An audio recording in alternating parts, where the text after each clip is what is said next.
Because of his incredible wingspan and his constant movement on defense, Andrei Kirilenko is often brought up as a player that would fit perfectly into today's NBA, and he's compared often to defensive mastermind Draymond Green. When comparing their 3-year peaks with BPM, Basketball Reference's box plus minus statistic, you can see that Andrei Kirilenko actually outshined Draymond Green in his 3 top years, whereas according to Jacob Goldstein's PIPM, Draymond Green is clearly more impactful than Kirilenko's top 3 years in the same stat. So I decided to go back and re-watch some of Andrei Kirilenko's games from between 2003-ish to about 2006 to see just how good he might have been. But just a fair warning, a lot of the game footage that exists for Kirilenko around this time is pretty blurry, so I apologize about some of this unintended blurriness. Most people wonder if older players could have shot the 3 ball in today's NBA, and yes, Kirilenko did and would shoot the 3 with no hesitation at times, but he was still around that 30 to 32% mark, which isn't lethal, but is serviceable. On offense, Kirilenko was particularly dangerous because he just never stopped moving. As you'll see in these next few clips, he gets an open shot or at least creates some sort of a shot after running around either a series of picks or just more or less running around, sort of like a JJ Redick in today's NBA. Watch this play again and see how Kirilenko pops out for the 3, but sees a better shot and a clear opening for the cut. Jerry Sloan's offenses usually involved players getting off-ball screens and cutting into the paint like this, and Kirilenko really was masterful at this skill. You can even see it in this next clip here. He cuts out and he sees the opening under the basket, but unfortunately, his teammate doesn't see the same opening. His tremendous length allowed him to dunk the ball in these really tight situations on a cut. He had a solid free throw rate thanks to his ability to also create off the catch here. He takes it and dribbles right into the heart of the defense, and even on this play, he shows off a little bit more of an advanced handle, drawing the foul near the rim. He was a bit of a limited offensive player because his handle wasn't quite that good, and he was stripped a few times going to the basket, and sometimes he would make poor decisions by just diving into way too many defenders to try and get a shot off. Still though, he added immense value because of his ability to be effective off the ball. Look at how he uses this tremendous length that I keep referring to grab or tip a couple of offensive rebounds. He just reaches over everybody to keep the ball alive. One skill, like Draymond Green, that I'm going to highlight now and talk about later, was his ability to grab and go to the other end of the court. And you can see his outright speed in the break here. While he doesn't get the score, look at how he just completely outruns every Heat defender on the break. Another comparison to Draymond that popped out on the tape was Kirilenko's willingness and ability to pass the ball. He could make quick reads out of this pick and roll, or saw cutters and hit them exactly when they needed the ball under the basket.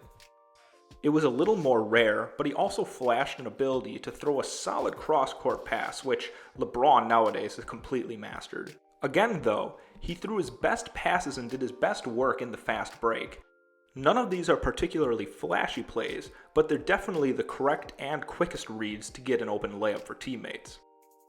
This play showcases Kirilenko's defense, which, don't worry, we'll get to, where he starts the break with a steal and brings it down to throw for an easy layup. Kirilenko's athleticism in general is quite underrated, and he would often catch the defense just sleeping a little bit. He'd grab a rebound, grab a steal, and it's off to the races. None of these plays have been particularly difficult reads though, and that bears out in the statistics where if you compare Kirilenko's top seasons in passer rating versus Draymond Green's top season, Green's passing is a clear tier above Kirilenko's. You can see this difference where Kirilenko waits a beat before throwing this corner pass. His teammate would have got a wide open 3-pointer had he thrown the pass right away, and in this play he just kind of short arms the pass, which happened a fair amount. Defensively, Kirilenko's combination of timing, athleticism, and length turned him into a complete wrecking ball on that side of the court. He almost reveled in hustling back to stop opposing fast breaks, and then look at the speed as he darts off. Nothing really happens for him, but he's still one of the first players back from the Jazz. His hustle in this play almost defies description, as he catches the defensive rebound around 3 other Kings players, throws it off Doug Christie, and keeps possession for the Jazz, being the lone Jazz man getting back on the secondary break.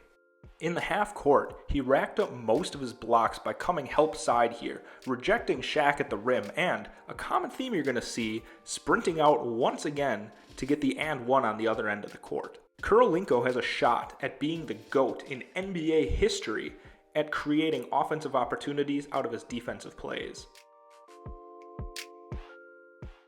His length helped him to get these blocks over his teammates and opposing players without drawing any contact.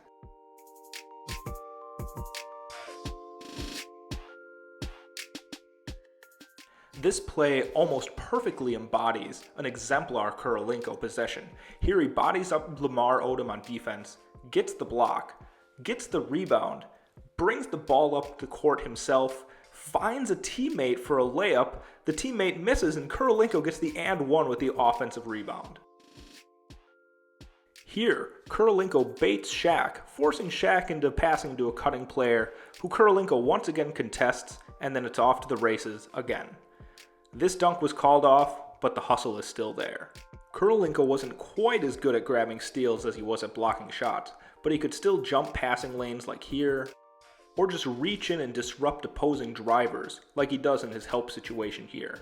Now pay close attention to Kirilenko's defensive activity here. He doesn't get a block, doesn't get a steal, doesn't do anything for the box score, but look at how much he's shifting around during that possession.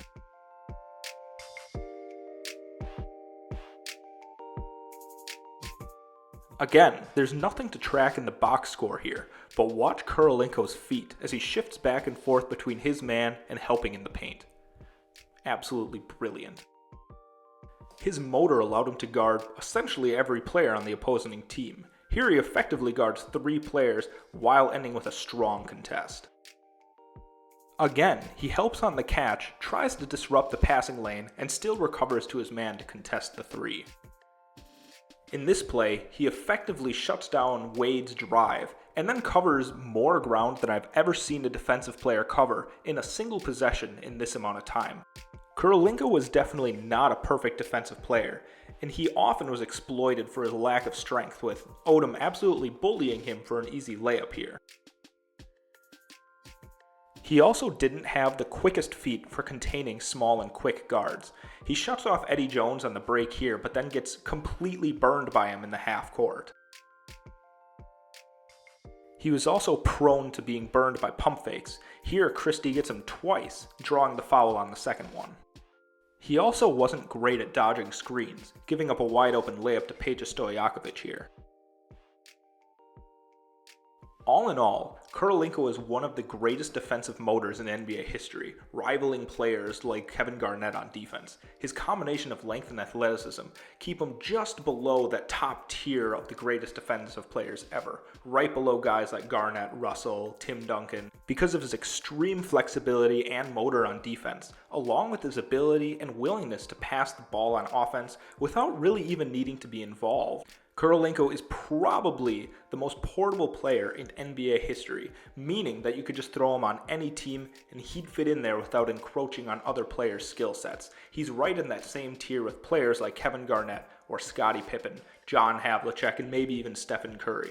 Because of his weakness in handling the ball though, he couldn't really be a primary creator or scorer on our team. He would function better as either a second, third, or even fourth option on offense. His lack of strength really keeps him out of the top tier of greatest defensive players ever, and his jump shot is not quite reliable enough to make him be the greatest off-ball offensive threat. For more NBA related content, head over to overtimeheroics.net.